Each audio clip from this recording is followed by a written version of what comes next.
अस्सलाम वालेकुम जी, welcome to a new video.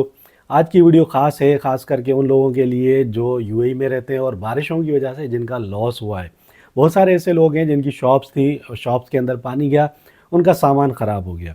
ठीक है, उनका एक सबसे बड़ा लॉस है, जो बिज़नेस ओनर्स हैं, क्योंकि सबसे ज़्यादा लॉस उन्हीं को हुआ है। दूसरे नंबर पे वो लोग जिनके पास गाड़ियाँ थी, जिनकी गाड़ियाँ पानी में स्टक हुई, फँस गईं और वहाँ पे बंद हो गईं, उन्होंने वो गाड़ियाँ वहीं पे छोड़ी और चले गए।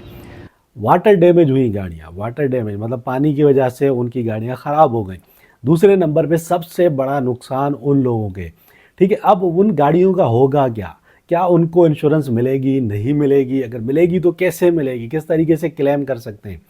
अगर उनकी गाड़ियाँ टोटल डैमेज हो चुकी हैं, वाटर डैमेज बनने के लायक नहीं है, तो उन गाड़ियों का क्या होगा? क्या इंश्योरेंस कंपनी तमाम गाड़ियों के मालिकान को इंश्योरेंस देगी? ये सारी बातें इस वीडियो में मैं आपके साथ शेयर करने जा रहा हूँ। दूसरी बात कि अगर आपकी इंश्योरेंस कंपनी आपका क्लेम जो है वो रिजेक्ट कर देती है, तो आपके पास क्या ऑप्शन बचता है? आप किस तरीके से उसको रिजॉल्व कर सकते हो? तो देखो भाई, आज हम बात करने जा रहे हैं गाड़ियों की। जो गाड़ियाँ हज़ारों की तादाद में गाड़ियाँ आपने देखी होंगी, बारिश की वजह से ख़राब हो गई, पानी में गई। आजकल की जो गाड़ियाँ हैं, लेटेस्ट गाड़ियाँ, उनके अंदर कंप्यूटर टेक्नोलॉजी का इस्तेमाल होता है और हद से ज़्यादा सेंसर्स लगे होते हैं उन गाड़ियों में। ये समझ लो कि अगर वो पानी में गई है और पानी में जाके फंसी है, स्टक हुई है, तो उसका कंप्यूटर सिस्टम मुकम्मल तौर पे तबाह हो चुका होगा। उसके अलावा उसके जितने भी सेंसर्स हैं वो भी तबाह हो गए होंगे। उसके अलावा उसका जो इंटीरियर है उसका भी बेड़ा गर्क हो गया। अब क्या करेगा बंदा?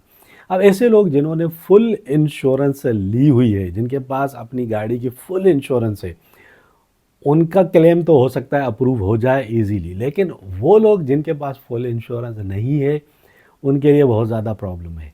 क्योंकि अगर आपके पास फुल इंश्योरेंस नहीं है तो बहुत सारी चीज़ें हैं जो इंश्योरेंस में कवर नहीं होती।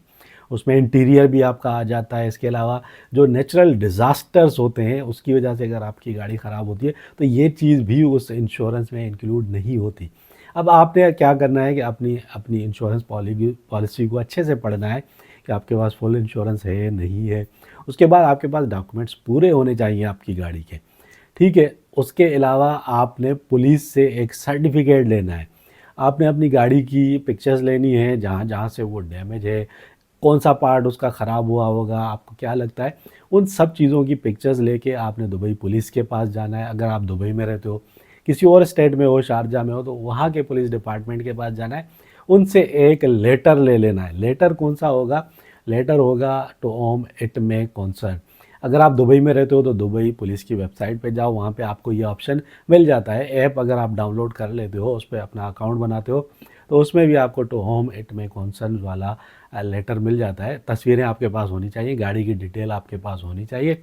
ये लेटर आपने इशू करवाना है। ये लेटर इशू करवाने के बाद ही आप अपनी गाड़ी का जो क्लेम है, इंश्योरेंस का क्लेम, वो कर सकते हो। अब सपोज़ आपने इंश्योरेंस का क्लेम किया, आपको लगता है कि आपके पास जो इंश्योरेंस है वो इन सब चीज़ों को, नेचुरल डिज़ास्टर को, आपके इंटीरियर को और हर चीज़ को कवर करती है, लेकिन आपकी इंश्योरेंस कंपनी ने इससे जो क्लेम था उसको रिजेक्ट कर दिया। ऐसी सूरत में आप क्या करोगे? तो बहुत सारे लोग कहेंगे कि भाई हम कोर्ट जाएंगे। अगर आप कोर्ट में जाते हो तो मामला बहुत लंबा जाता है। कोर्ट से पहले एक और डिपार्टमेंट होता है। ये डिपार्टमेंट ख़ास करके बनाया गया है बैंकिंग और इंश्योरेंस के जो डिस्प्यूट्स होते हैं उनको रिजॉल्व करने के लिए। इसको बोलते हैं सनाडक।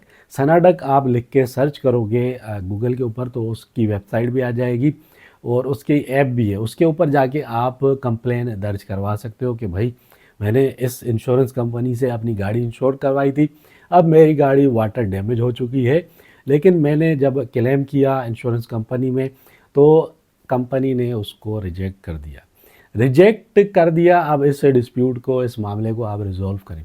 सनाडक वैसे तो नॉर्मली 5 दिन के अंदर जितने भी डिस्प्यूट्स होते हैं उनको रिजॉल्व कर देता है, लेकिन क्योंकि इस वक्त हज़ारों की तादाद में जो गाड़ियां हैं, क्योंकि हर गाड़ी इंश्योर्ड होती है, चाहे वो पार्शल इंश्योर्ड हो, चाहे वो फुल इंश्योर्ड हो, लेकिन इंश्योरेंस ज़रूरी होती है यूएई के अंदर। अगर आप यूएई में गाड़ी रखते हो तो आपको पता होना चाहिए। तो आप ये समझो कि हज़ारों की तादाद में जो इंश्योरेंस क्लेम है वो जाएंगे इंश्योरेंस कंपनीज़ के अंदर। इंश्योरेंस कंपनी में जब हज़ारों की तादाद में क्लेम्स आएंगे, तो इस वक्त इंश्योरेंस कंपनी में बैठे हुए लोग पागल हो जाएंगे क्योंकि इतने बड़े लेवल पर कभी भी उन्होंने इस तरह के तरीके के जो मामलात हैं, इस तरीके के जो क्लेम्स हैं, वो हैंडल नहीं किए हुए होंगे।